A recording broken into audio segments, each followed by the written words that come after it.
Praise the Lord church. फिर एक बार यीशु नासरी के सुंदर और अद्भुत उपस्थिति में मैं आप सबों का स्वागत करता हूं। यीशु नासरी के नाम से आप सबों को सलाम करता हूं। परमेश्वर महान है प्रिय, और उसकी उपस्थिति इस समय हमारे मध्य में है। और हम लगातार प्रयत्न करें कि हम परमेश्वर को धन्यवाद दें, क्योंकि परमेश्वर को जब हम धन्यवाद देते हैं तो हम सब जानते हैं कि परमेश्वर आकाश के झरोकों को खोल देता है। हालेलुया प्रियो, धन्यवाद वो चाबी है जो स्वर्ग के फाटकों को खोल देती है। हालेलुया।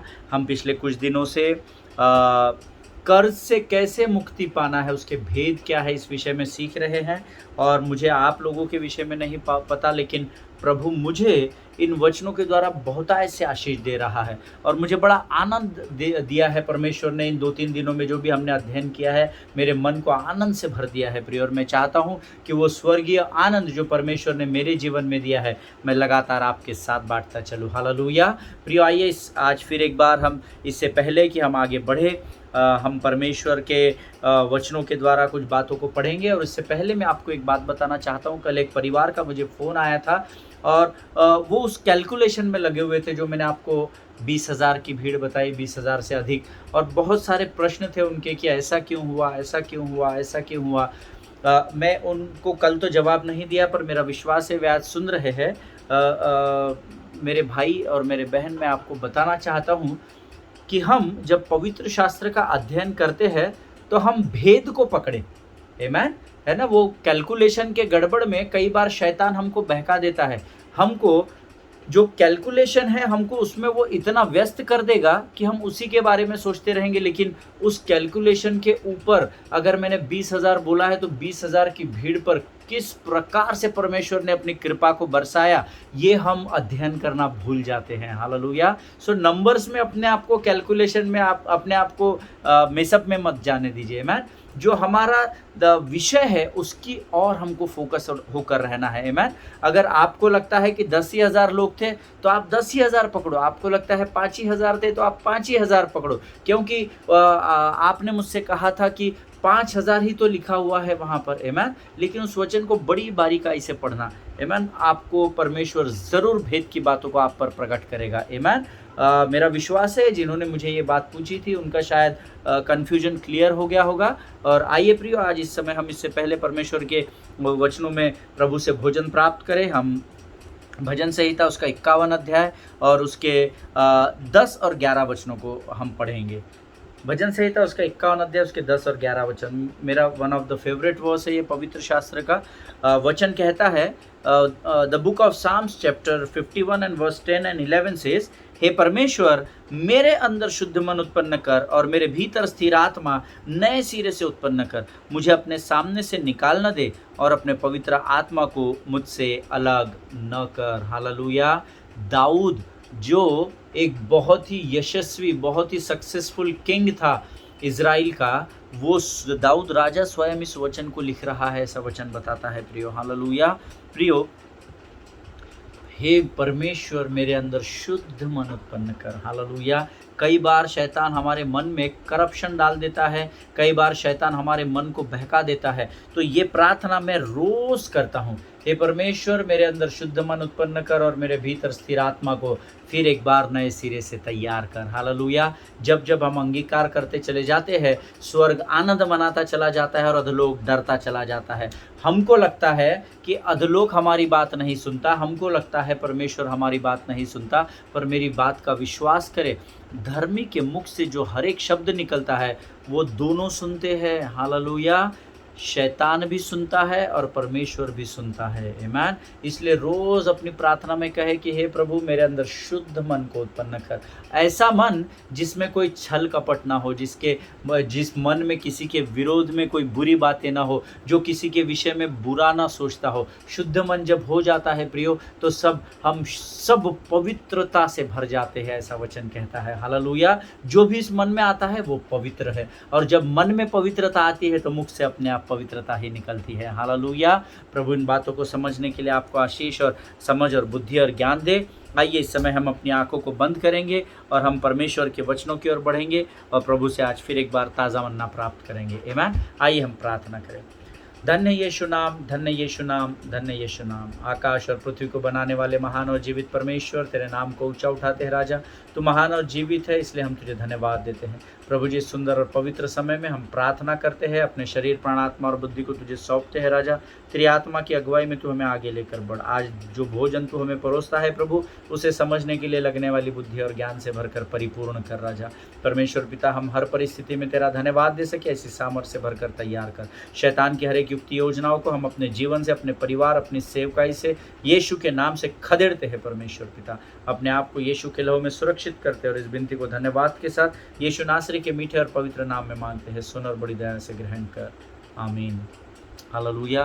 प्रभु आप सबों को आशीष दे। मेरा विश्वास है आप आपके पेन, पेंसिल, नोटबुक्स, पवित्र शास्त्र सब कुछ लेकर बैठे हैं, क्योंकि हमें नहीं पता होता है, मुझे भी नहीं पता होता है कि आप किस वचन को लिखने वाले, आप किस बात को अपने रजिस्टर में लिखने वाले। उसी प्रकार से जब मैं प्रभु से प्राप्त करता हूँ तो मैं भी प्लेन नोटबुक का जो पेज होता है, जैसे ये पेज है, प्लेन पेज है, ऐसा लेकर और पेन लेकर बैठता हूँ, पेंसिल लेकर बैठता हूँ, हाइलाइटर्स लेकर बैठता हूँ। मुझे भी नहीं पता होता है प्रभु मुझे क्या देने वाला है। हालेलुया। सो प्रियो, हम जब परमेश्वर से प्रेम करते हैं ना, तो ये सारी बातें हमारे लिए बहुत आसान होती चली जाती हैं। हालेलुया। तो आइए प्रियो, आज हम फिर एक बार अपने वचनों की ओर बढ़ेंगे। कल हमने एक वचन देखा था, मत्ती रचित सुसमाचार उसका 14 अध्याय उसका 18 वचन, जिसमें मैंने आपसे कहा था, उसने कहा उनको यहाँ मेरे पास ले आओ। और कल मुझे बहुत सारे लोगों ने धन्यवाद दिया, क्योंकि परमेश्वर के प्रकाशन के द्वारा परमेश्वर ने उन्हें आशीष दी और प्रभु ने उनके जीवन में कार्य किए, इसलिए परमेश्वर के लोगों ने मुझे धन्यवाद दिया। मैं सारा आदर, सारा मान, सारी महिमा केवल परमेश्वर को समर्पित करता हूँ। हालेलुया। आपके प्रेम के लिए, आपके जो उत्साह भरे शब्दों से आपने मुझे प्रोत्साहित किया और परमेश्वर के वचनों के द्वारा जो मुझे उभारा, उसके लिए मैं आप सबों का धन्यवाद देता हूँ। कल हमने सुना था कि उनको यहाँ मेरे पास ले आओ। मैंने आपको कहा था दो बातें थी, मछली और रोटी को भी बुलाया गया था और भीड़ को भी बुलाया गया था। हालेलुया। और मैंने आपको कल अंत समय में एक बात बताई थी कि उसने कहा उनको मेरे पास लेकर आओ और उन्हें मैदान की घास पर बैठाया। हालेलुया। अगर मैं 20,000 लोग पकड़ता हूँ तो 1000 की रो के हिसाब से 20 रो में लोग बैठे होंगे ना, लाइन पंक्ति बनाकर बैठे होंगे। 1000 एक लाइन, 1000 दूसरी लाइन, 1000 तीसरी लाइन, है ना। और कितना डिफ़िकल्ट हुआ होगा। 12, 15, 20, 25 जो भी यीशु मसीह के साथ चल रहे होंगे चेलों के अलावा, इतने लोगों ने इतने हज़ारों की भीड़ को खाना खिलाया। हालेलुया। कितना बड़ा चमत्कार है प्रियो, कितनी बड़ी बात है। आमीन। हम केवल पढ़ते वक्त ये पढ़ते हैं, उसने 4000 की भीड़ को खिलाया, उसने 5000 की भीड़ को खिलाया, उसने बर्तिमाई को चंगा किया, उसने 12 वर्ष से लहू बहने वाली स्त्री को चंगाई दी। पढ़ने को बहुत ही आसान है, पर मैं आज आपको बताना चाहता हूँ, जब कभी भी आप पवित्र शास्त्र पढ़े ना, जो भी आप अध्ययन करते हैं, जो दृष्टांत पढ़ते हैं, जो वचन पढ़ते हैं, उस पर मनन करना बहुत ज़रूरी है। मैं हमेशा जब पढ़ता हूँ तो मैं सोचता हूँ, how could it be possible God, कैसे प्रभु ये संभव है कि तू इतनी बड़ी भीड़ को खिलाता, और कैसे इतने कम लोगों में 20,000 लोगों को खिलाने के लिए कम से कम आपके पास 1000-1500 की भीड़ होनी चाहिए। आमीन। पर यीशु मसीह के पास उतने लोग नहीं होंगे मेरे सोचने के हिसाब से। आमीन। उसके चेले होंगे और थोड़ी बहुत भीड़ और होगी। और कैसे प्रभु ने अद्भुत चमत्कार किया होगा। स्वर्ग की तरफ देखना, धन्यवाद देना और फिर उस भोजन पर आशीष देना और उस रोटी को तोड़ना और चेलों को देना। चेले परोसते जा रहे, कम ही नहीं हो रहा है। वचन तो कहता है जब सब खाकर तृप्त हो गए, उसके बाद 12 टोकरियां भी बच गई। कैसा प्रैक्टिकली पॉसिबल है।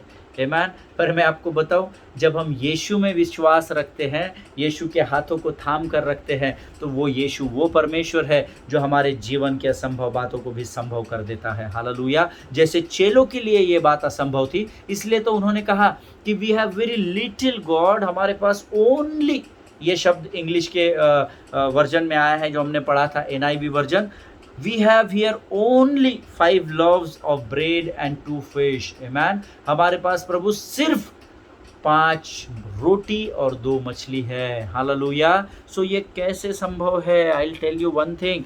यीशु मसीह ने इस बात को इसीलिए संभव किया क्योंकि वो अपने पिता पर संपूर्ण रीति से विश्वास करता था। हालेलुया। आज अगर आप आपके परमेश्वर पर पूर्ण रीति से विश्वास करते हैं तो आज आप कर्जों से हमेशा के लिए मुक्ति को पाएंगे। हालेलुया। विश्वास करें, संदेह के साथ नहीं, बिंदास विश्वास करें। अरे प्रभु देखेगा, आमीन। और मैं गारंटी देता हूँ प्रभु ज़रूर उपाय करेगा, ज़रूर प्रयोजन करेगा। हालेलुया। जिनके सुनने के कान हो वो सुन ले का प्रभु का आत्मा क्या कहना चाहता है, आमीन। यहाँ पर परमेश्वर के सेवक क्या करते हैं, उस लड़के ने तो बड़े आनंद और उदारता के साथ दे दिया, लेकिन सेवकों के हाथ में आया तो सेवक टेंशन में आ गए। Oh my God. जब प्रभु ने उनसे कहा कि उनको मेरे पास ले आओ, उस भोजन को, उस मछली को और उस रोटी को मेरे पास ले आओ, तो क्या हुआ? वो लोग कहते हैं हमारे पास सिर्फ इतना ही है, we have only 5 loaves and 2 fish, that is what the word of God says. बहुत सटीक वचन है, हमारे पास केवल इतना ही है। But today I want to tell you one thing, the people who are writing down the notes, please make your pen ready on the paper and write it down that your little becomes much when Jesus gets his hand on it. Hallelujah. आपका जो छोटा होता है या कम चीज होती है वो बहुत अधिक बन जाती है। कब? जब परमेश्वर यीशु मसीह का हाथ उस पर आता है। हालेलुया, आमीन। जब मैं कल एक स्थान पर इस बात को बता रहा था, मुझे बाद में कुछ लोगों के फ़ोन आए और परमेश्वर ने उनकी आत्मा से बातें की और प्रभु ने उन्हें बहुत अधिक आशीषित किया। हालेलुया। प्रियो, आपके पास आज कुछ भी जो थोड़ा बहुत भी है ना, जब वो आप प्रभु के राज्य में देना सीख जाएंगे तब परमेश्वर का हाथ उस पर आएगा और आपके बहुत कम को परमेश्वर बहुत अधिक बना देगा। हालेलुया। और उसके द्वारा आप कर्जे से ज़रूर मुक्ति पाएंगे। आमीन।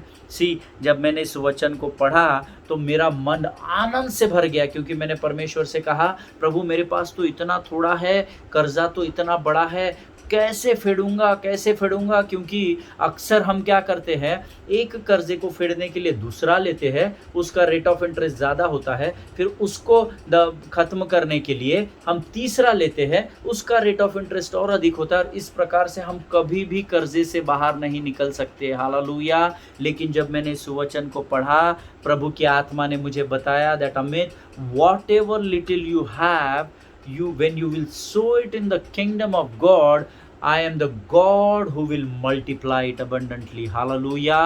प्रभु के वचन ने, प्रभु की आत्मा ने मुझे बताया कि अमित तेरे पास जो कुछ भी थोड़ा सा है ना, जब तू उदारता से और आनंद के साथ परमेश्वर के अर्थात मेरे राज्य में उंडेलेगा तो मैं उसे बहुगुणित कर दूंगा, और वो जब बहुत अधिक मैं बढ़ाऊंगा उसके द्वारा तू अपना कर्जा फेडना और जो बचेगा उसको तू अपनी महिमा के लिए, अपने परिवार की ज़रूरतों के लिए और परमेश्वर के राज्य की बढ़ोतरी के लिए तू लगातार उसे इस्तेमाल करना। हालेलुया, आमीन। प्रियो, आज मैं आपको बताना चाहता हूँ, मेरे और आपके पास हमारा कुछ भी नहीं है। मकदूनिया की कलीसिया इस भेद को जान चुकी थी। हमने पहले अध्ययन में इस विषय की शुरुआत में मैंने आपको बताया था कि मकदूनिया की कलीसिया बहुत ही साधारण, आपके और मेरे जैसी, हमारे जैसे बहुत ही साधारण कलीसिया थी, लेकिन उन्होंने एक भेद की बात को परमेश्वर के वचनों से और व्यवस्था से सीख लिया था कि they understood that what ever they have,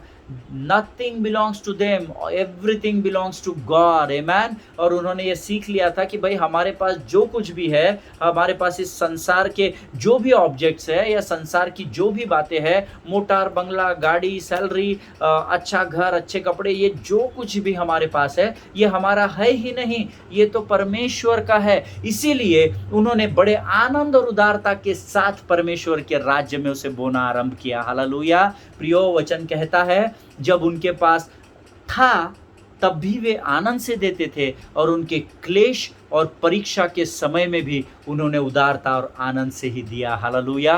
क्योंकि वे जान चुके थे जो कुछ भी हमारे पास है, जब हम उसे प्रभु के राज्य में बोएंगे तो परमेश्वर उसे बढ़ाता चला जाएगा, और जब हमारे क्लेश के भी दिन आएंगे तब भी हम जो बोएंगे परमेश्वर उसके द्वारा भी एक बड़ी फसल की कटनी को हमारे जीवन में उंडेलेगा। हालेलुया, आमीन। जब मैंने इस बात को सुना तो मुझे बड़ा आनंद हुआ और मैं उसमें गहराई में अध्ययन करता चला गया। हालेलुया।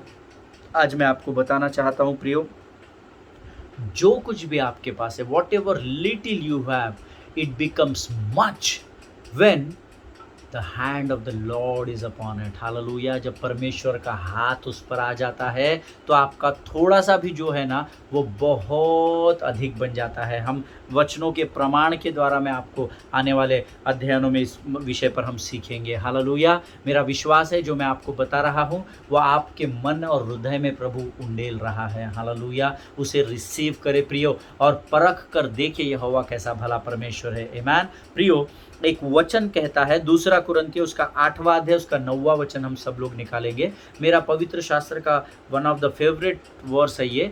दूसरा कुरिन्थियों उसका 8वां अध्याय उसका 9वां वचन। 2 Corinthians chapter 8 and verse 9 says, तुम हमारे प्रभु यीशु मसीह का अनुग्रह जानते हो कि वह धनी होकर भी तुम्हारे लिए कंगाल बन गया, ताकि उसके कंगाल होने से तुम धनी बन जाओ। आमीन। अगर आपके पवित्र शास्त्र में ये वचन अंडरलाइन किया हुआ नहीं होगा तो कर लीजिए, और अपने जहाँ कहीं भी आप अपने घर में अपने ऑफिस में ज़्यादा समय बिताते हैं वहाँ पर इसको स्टिक कर दीजिए, उसको लिख कर रखिए और दिन प्रतिदिन इसका अंगीकार करें। तुम हमारे प्रभु यीशु मसीह का अनुग्रह जानते हो कि वह धनी होकर भी तुम्हारे लिए कंगाल। मैं मेरे लिए पढ़ता हूँ, जब मैं इस वचन को पढ़ता हूँ कि मैं मेरे प्रभु यीशु मसीह का अनुग्रह जानता हूँ क्योंकि वह धनी होकर भी मेरे लिए कंगाल बन गया, ताकि उसके कंगाल होने से मैं धनी बन जाऊँ। हालेलुया। जब आप अंगीकार करते चले जाएंगे, शैतान ने जो आपके धन को आपको कर्जे में डुबा कर रखा है, आपके धन के कमाने के रास्ते पर जहां उसने अड़ंगा या रोड़ा डाल कर रखा है, जैसे जैसे आप इस वचन को अंगीकार करते चले जाएंगे एक एक बैरियर उठता चला जाएगा और आप आपके लक्ष्य की ओर पहुंचते चले जाएंगे। और एक समय आएगा जब आप बड़े घमंड और दृढ़ता के साथ इस गवाही को देंगे कि परमेश्वर ने मुझे कर्जे से आज़ादी दे दी है। हालेलुया। आमीन। प्रियो, अगर आप मुझसे सहमत हैं तो आप आमीन कहिए, आप जिस स्थान पर भी हैं। हालेलुया। परमेश्वर नहीं चाहता कि उसके लोग कर्जे में डूबे रहे, क्योंकि परमेश्वर का वचन व्यवस्था विवरण में कहता है, व्यवस्था विवरण उसका 28 अध्याय उसका 13 वचन कहता है, मैंने तुम्हें पूंछ नहीं परंतु मैंने तुम्हें सिर बनाया है। हालेलुया। वो हमें नीचे नहीं देखता, उसने कहा है कि मैं तेरे मस्तिष्क को ऊंचा करने वाला परमेश्वर हूँ। हालेलुया। वो नहीं चाहता प्रियो कि मैं और आप कर्जे में रहे, परंतु ये हमारी गलतियों के द्वारा कई बार हमारे दूसरे पर विश्वास करके विश्वासघात के द्वारा कई बार शैतान किसी भी रास्ते से हमें कर्जे में दबा कर रखना चाहता है। पर मैं आपको बताना चाहता हूँ, whenever you will bring your little unto the kingdom of God, it becomes much because the hand of the Lord is upon it. Hallelujah. जब कभी भी आप अपने थोड़े में से भी बड़े आनंद और उदारता के साथ परमेश्वर के राज्य में बोएंगे, परमेश्वर उसे बहुगुणित करेगा, उसे मल्टीप्लाई करेगा। उसका कारण ये होगा क्योंकि जिस उदारता और आनंद के साथ आपने उसके राज्य में बोया है, परमेश्वर उस बोने पर अपने हाथ को लगाएगा। हालेलुया। आमीन। परमेश्वर का धन्यवाद हो। प्रभु से मैं प्रार्थना करता हूँ कि इन बातों को आप अपने जहन में डाल ले, अपने हृदय अपने मन में डाल दे और बोना आज से शुरू कर दे, क्योंकि विश्वास अब करना है। हालेलुया। हम सब इब्रानियों 11:1 जानते हैं, अब विश्वास आशा की हुई वस्तुओं का निश्चय और अनदेखी वस्तुओं का प्रमाण है। हालेलुया। प्रियो, आज से बोना शुरू करें। बोना इसका अर्थ ये नहीं है कि केवल अपने दशमांश, अपने भेंटे, अपने एल्म्स जो कुछ भी है वो तो प्रभु के राज्य में बोना ही है, लेकिन उसके अलावा दूसरों की मदद करना, दूसरों के लिए प्रार्थना करना, प्रभु का धन्यवाद करना, जो कुछ भी आप परमेश्वर के राज्य में बो सकते हैं, आज से बोना शुरू कीजिए। मैं आपको गारंटी देता हूं, your little becomes much when you sow in the kingdom of God, God will multiply it because the hand of the Lord will be upon it. Hallelujah. इस बात को हमको समझना होगा। आनंद और उदारता से बोना सीखिए। हालेलुया। मन मुटाव करके, फॉर्मेलिटी करके, व्यवस्था का पालन बोल के आप परमेश्वर के राज्य में मत बोइए, लेकिन जैसे मकदुनिया की कलीसिया ने बड़े आनंद और उदारता के साथ अपने परीक्षा और क्लेश के समय में भी बोया, वैसे बोना जब हम सीखेंगे तो परमेश्वर हमें हमारे कर्जों से मुक्ति दिला देगा। हालेलुया। आमीन। वचन हमने अभी पढ़ा, दूसरा कुरिन्थियों 8वां अध्याय 9वां वचन कहता है, तुम हमारे प्रभु यीशु मसीह का अनुग्रह जानते हो कि वह धनी होकर भी तुम्हारे लिए कंगाल बन गया, ताकि उसके कंगाल होने से तुम धनी बन जाओ। हालेलुया। अब बड़े ध्यान से मेरी और मेरे बातों की और अपने कानों को लगाइएगा। मेरा विश्वास है आपने मेरे साथ ये वचन पढ़ा है। और जितनों ने ये वचन मेरे साथ पढ़ा है, परमेश्वर ने उनके जीवन में कार्य को आरंभ कर दिया है। हालेलुया। प्रियो, अब बड़े ध्यान देकर सुनना, don't miss it, this is very very very important. If you want to come out of your debts and if you don't want to jump up in the debts again ever in your life, then listen to me carefully. Hallelujah. यही बात मैं तुमको इस बात को इसलिए बोल रहा हूँ क्योंकि यही बात प्रभु ने मुझसे कही थी कि अमित, अब मेरी वाणी की ओर ध्यान लगाकर सुनना। आमीन। अगर तू चाहता है कि तू अपने कर्जे से मुक्ति पाए और फिर कभी कर्जे में न डूबे, तो मेरे और ध्यान देकर सुनना। आमीन। प्रियो, अब यहाँ पर इस वचन में एक शब्द आया है कंगाल। आमीन। उसको डबल अंडरलाइन कर लो, कंगालपन को, कंगाल को डबल अंडरलाइन कर लो। अंग्रेजी अनुवाद में से पुअर कहा गया है। आमीन। Poor, POOR। जो लोग इंग्लिश में अध्ययन करते हैं उनके पवित्र शास्त्र में पुअर लिखा हुआ है। अब यहाँ पर now here we need to understand one very important thing, है ना। अब यहाँ हम संसारिक अध्ययन से होकर हम आत्मिक अध्ययन की ओर बढ़ रहे हैं। अगर आप कर्जे से मुक्ति पाना चाहते हैं तो हमको पहले आत्मिक संसार की बातों को समझना जरूरी है, क्योंकि हम जानते हैं हमारा मल्ल युद्ध लहू और मांस से नहीं परंतु उन दुष्टता की आत्मिक सेनाओं से है जो आकाश में है। हालेलुया। जिन्होंने हमारे धन को दबोच कर रखा है, जिन्होंने हमारे धन के मार्ग को रिलीज नहीं किया है, उसमें उन्होंने अड़ंगा डाल कर रखा है। अब हम सीख रहे हैं कि कैसे हमको उन बैरियर्स को हटाना है। हालेलुया। ताकि हम उस मार्ग की ओर चल सके जो प्रभु ने मेरे और आपके लिए कर्ज से मुक्ति पाने के लिए तैयार रखा है। हालेलुया। प्रियो, now we need to understand that poor and poverty, ये दोनों अलग अलग शब्द है। आमीन। पुअर के सामने आप लिख सकते हैं, पुअर का अर्थ होता है कंगाल। आमीन। और पॉवर्टी जो होता है POVERTY, पॉवर्टी का अर्थ होता है दरिद्रता या निर्धनता। ये दोनों शब्द अलग है, ये ध्यान में रखना। आमीन। अक्सर लोग मिक्स कर देते हैं, है ना। ही इज़ वेरी पुअर, अरे इसके घर में बहुत पॉवर्टी है ना, वो एक ही समझते हैं। लेकिन मैं आपको बताना चाहता हूँ ये दोनों बातें अलग अलग है। हालेलुया। पुअर का अर्थ होता है कंगाल और पॉवर्टी का अर्थ होता है दरिद्रता या निर्धनता। हालेलुया। कंगालपन जो है या पुअरनेस जो है वो इस संसार का शब्द है, लेकिन पॉवर्टी जो है वो आत्मिक संसार का शब्द है। हालेलुया। आप कहेंगे कैसे, हम तो यहाँ कितने लोगों को बोलते हैं, हम भी जानते हैं BPL करके एक कार्ड मिलता है ना, बिलो पॉवर्टी लाइन, है ना, जिनको मुफ्त में सरकार राशन देती है, तेल देती है, बहुत सारे सुविधाएं उनके लिए हमारी गवर्नमेंट ने करके रखी है for the people who are under BPL, below poverty line, है ना। सो उस शब्द को हम यहाँ पर भी इस्तेमाल करते हैं। लेकिन मैं आपको बताना चाहता हूँ पॉवर्टी का कंप्लीट कनेक्शन जो है वो आत्मिक संसार में जोड़ा जाता है। हालेलुया। और वहाँ से फिर पृथ्वी पर वो कार्य करना आरंभ करता है। आमीन। सो मैंने आपको बताया poor and poverty both are different words. Poor का अर्थ है कंगाल और पॉवर्टी का अर्थ है दरिद्रता या निर्धनता। आमीन। अब कंगालपन जो है, पुअरनेस जो है, वो इस संसार में अधिकतर पाया जाता है। लेकिन कंगाल, एक बात मैं आपको बताता हूँ, जब मैं इस अध्ययन को कर रहा था मैं बहुत सारे जर्नल्स को और बुक्स को पढ़ रहा था इसका अध्ययन करते समय, और जब मैं प्रभु के साथ अपनी प्रभु की उपस्थिति में इस समय को बिता रहा था तो प्रभु ने मुझे बताया कि कंगालपन जो है अमित, वो इस संसार का शब्द है, क्योंकि जो कंगाल, जो पुअर है ना, वो धनी हो सकता है। हालेलुया। अब आप कहेंगे कैसे कंगाल व्यक्ति धनी कैसा हो सकता है ना। कंगाल जी आप कह रहे he is a poor man, so how, ये कैसे धनी हो सकता है। पुअर और धनी तो एक जैसे नहीं हो, एक साथ नहीं हो सकते दोनों शब्द। लेकिन मैं आपको बताना चाहता हूँ poverty is not a worldly issue but it is a spiritual issue. आमीन। कंगालपन के बारे में मैं अभी आपको बताऊंगा। जैसे मैंने आपको कहा कि जो पुअर व्यक्ति है वो धनी ज़रूर हो सकता है। Hallelujah. But you have to understand before that poverty is a spiritual issue, it is not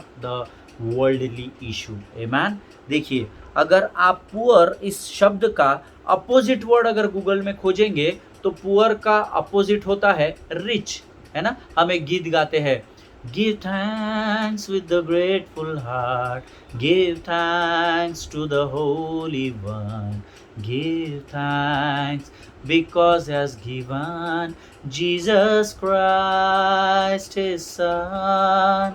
And now let the weak say, I am strong. Let the poor say, I am rich, because of what the Lord has done for us. Give thanks. Hallelujah. परमेश्वर का वचन कहता है कि जो गरीब है वो कहे कि मैं धनी हूँ, और जो बीमार है वो कहे कि मैं चंगा हो चुका हूँ। Hallelujah. Late the weak say I am strong and let the poor say I am rich. Hallelujah. Because of what the Lord has done on the Calvary. Hallelujah. और वो हम किस लिए अंगीकार करेंगे? क्योंकि परमेश्वर ने पहले ही हमें बलवान और हमें धनी बना दिया है। हालेलुया। हमने 2 कुरिन्थियों 8वां अध्याय 9वां वचन पढ़ा है, तुम प्रभु यीशु मसीह का अनुग्रह जानते हो कि वह धनी होकर भी तुम्हारे लिए कंगाल बन गया, ताकि उसके कंगाल होने से तुम धनी बन जाओ। इसका अर्थ हम पहले से ही धनी है। हालेलुया। प्रियो, गूगल में अगर आप जाएंगे तो पुअर का अपोजिट शब्द होता है रिच, और पॉवर्टी का होता है अबंडेंस और वेल्थ। आमीन। यानी संपन्नता। आमीन। प्रोस्पेरिटी भी उसको कह सकते हैं ना, सर्वसंपन्नता, है ना। अगर आप गूगल में जाएंगे और अगर आप टाइप करेंगे what is the opposite word of poor, तो the Google aunty will show you, और वो स्क्रीन पर आएगा रिच, RICH, रिच होता है। और पॉवर्टी को जब आप अपोजिट ढूंढेंगे तो पॉवर्टी का अपोजिट आएगा अबंडेंस और वेल्थ, है ना, यानी सर्वसंपन्नता, प्रोस्पेरिटी जिसको हम बोलते हैं। हालेलुया। इस पृथ्वी पर जो सबसे बुद्धिमान और ज्ञानवान था उसका नाम आप सब जानते हैं, उसका नाम था सुलेमान, सोलोमन। और उसने नीति वचन की किताब, उसका 10वां अध्याय उसका 15 वचन हम लोग पढ़ेंगे। The book of Proverbs chapter 10 and verse 15 says, नीति वचन की पुस्तक उसका 10वां अध्याय उसका 15 वचन कहता है, धनी का धन उसका दृढ़ नगर है, परंतु कंगाल की निर्धनता उसके विनाश का कारण है। आमीन। इंग्लिश में बहुत सुंदर लिखा है, the rich mains wealth in his is his strong city, the destruction of the poor is there poverty. Hallelujah. English में जो लोग नोट्स लिख रहे हैं वो पुअर और पॉवर्टी दोनों को अंडरलाइन कर ले। हालेलुया। मैंने आपको पहले ही बताया ये दोनों शब्द अलग अलग है, अगर एक जैसे रहते तो एक ही शब्द लिखा जाता था। हालेलुया। प्रियो, ध्यान रखे, पुअर मतलब कंगालपन और पॉवर्टी मतलब निर्धनता होता है। हालेलुया। और इस पृथ्वी पर का सबसे बुद्धिमान राजा इस बात की गवाही दे रहा है कि धनी का जो धन है उसका दृढ़ नगर है, और कंगाल की निर्धनता उसके विनाश का कारण है। हालेलुया। कंगाल यानी पुअर और निर्धनता यानी पॉवर्टी। हालेलुया। प्रभु इन वचनों के पढ़े जाने पर हम में से हर एक को आशीष दे। आमीन। मेरा विश्वास है परमेश्वर ने आज के इन वचनों के द्वारा आपसे बातें की है। प्रियो, हम इस जो नीति वचन 10-15 जो है इसको हम कल गहराई में अध्ययन करने की कोशिश करेंगे। हालेलुया। आइए इस समय हम अपनी आंखों को बंद करेंगे और प्रार्थना करेंगे। Thank you Jesus. धन्यवाद यीशु, धन्यवाद यीशु, धन्यवाद यीशु। प्रभु जी, हम फिर एक बार अपने सिरों को झुकाते हैं। आज जो भोजन तूने हमें दिया इसलिए हम तुझे धन्यवाद देते हैं राजा।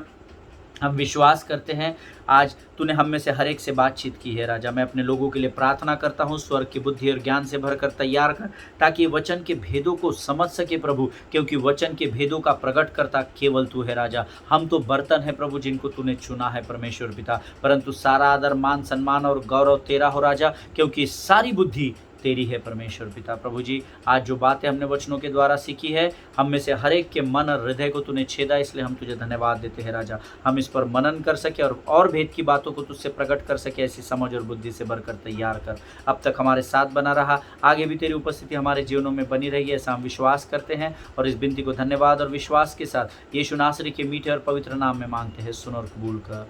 आमीन। हालेलुया। परमेश्वर आप सबों को बहुत ऐसे आशीष दे।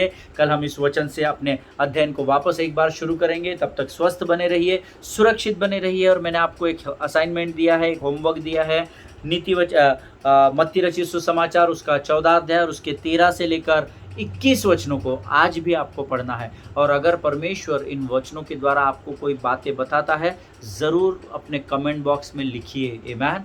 ज़रूर उसको लिखिए, ताकि उसे पढ़ने के द्वारा और लोग भी सामर्थ से भरे जा सके और आशीषों को प्राप्त कर सके। हालेलुया।